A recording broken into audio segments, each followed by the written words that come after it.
On this episode of The Layover, we're coming live from the Simpleview 2019 retreat.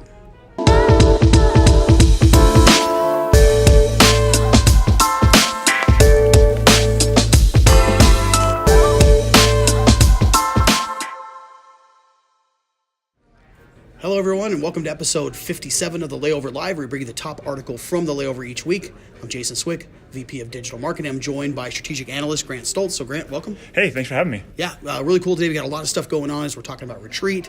As part of retreat, it's an exciting time, right? Because we spend a lot of days going over strategic plan for the next year, what's going to be happening next year. Some of the things we talk about also are innovations in tech. And one of the big innovations we see in tech a lot is around voice search, right? It's been a really hot topic. I don't know about you, but at Christmas time, I got a whole lot of things with as it relates to voice assistants, right? Things with Google. I've got stuff in my office with Alexa. It's all over the house now talking to us at any given time. And that space is only going to grow. But getting into the article this week that we have from MarTech Today, which talks about, voice search and voice interfaces and how that works across omnichannel. Really, that's first and foremost get into, what is voice interface and how does that relate, or how does that even differ from what we think of as voice search? Yeah, no, it's a good question. And sometimes they're almost used interchangeably, but really they shouldn't. Voice search is an aspect of voice interface. Voice interface can be everything from, again, talking to your Amazon Echo. Now even kind of when it's in microwaves, TVs, so they're all voice interface, but you're not searching on your microwave or you're not necessarily searching on your TV or something like that. So really kind of voice interface, the all-encompassing term for anything where you are inputting something into a system with your voice and is normally being then output back into something that you can hear then as well. Yeah, it's great. Thanks for clarifying that, because as we start to get into more tech and we talk about things even around AI, right? There's the difference between AI and machine learning, and people often confuse those things. I think as we start to grow in voice search, also having a clear understanding of interface versus search is a big thing. So talking about AI, let's talk about that a little bit. There's lots to talk about that, especially in relation to voice search. But how do you foresee AI and voice search really changing or affecting what we're doing in the marketing landscape? Yeah, no, it's a good question. I mean, really, like I was kind of saying, it's really still AI at the core of just inputting or taking a text interface that you're giving it, whether through Google. Google has AI built into it when you're starting to have the autocomplete that you see in searches.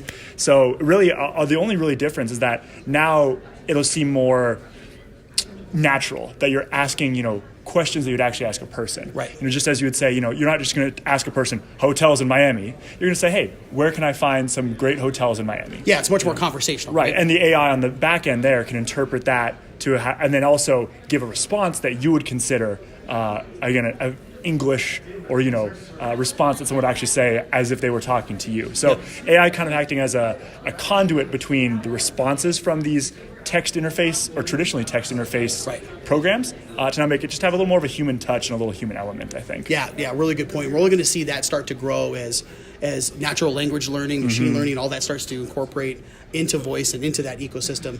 Lots of changes are going to happen there. So then as we think about that and kind of evolve then off of voice interface devices and AI, which we talked about already, how exactly do you think that relates then to like omnichannel marketing? Because we're starting to incorporate that more and more, not just in like these voice assistant discussions, but across all of our omnichannel marketing. So talk a little bit about that a little bit. Yeah, I mean, voice is now becoming another avenue in which marketers can not only take advantage of, but also sometimes it's now required. Our customers are expecting it. They want to be able to ask their Google Assistant for hotels, for flights, for restaurant information. They want to be able to have that interface.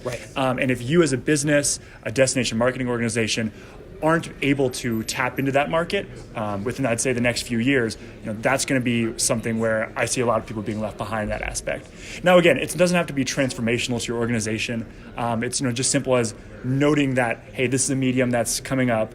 What are our plans to address voice? Is it changing any sort of ways in which your content is created? Is it changing, applications? Is it that you now have to or have the ability to within an app have a voice interface instead of having to type in your search queries? So just little things like that. Anytime that I think you have some sort of text input, just thinking about how could I potentially integrate voice with this, and what is the end user getting back as well? No, absolutely. You make some really, really good points there. It's really good to start to disrupt the space. Very similar to how desktop, with the shift to mobile, disrupted the way that we type and the way we interface and type keywords into a search box. Totally. Voice is going to do the same thing, right? We're going to probably have more long tail type searches because it is conversational, and definitely something to keep an eye on. So, Grant, thanks for sharing those insights. Absolutely. Again, coming to you here from Retreat, where we're talking about innovation. I think voice is something that we are going to see nothing but growth in. Absolutely. And as we start to become more and more comfortable with that platform. So thanks, Grant, for stopping by. Thank you, everyone, for tuning in each and every week. So we'll see you next time, and have a great day.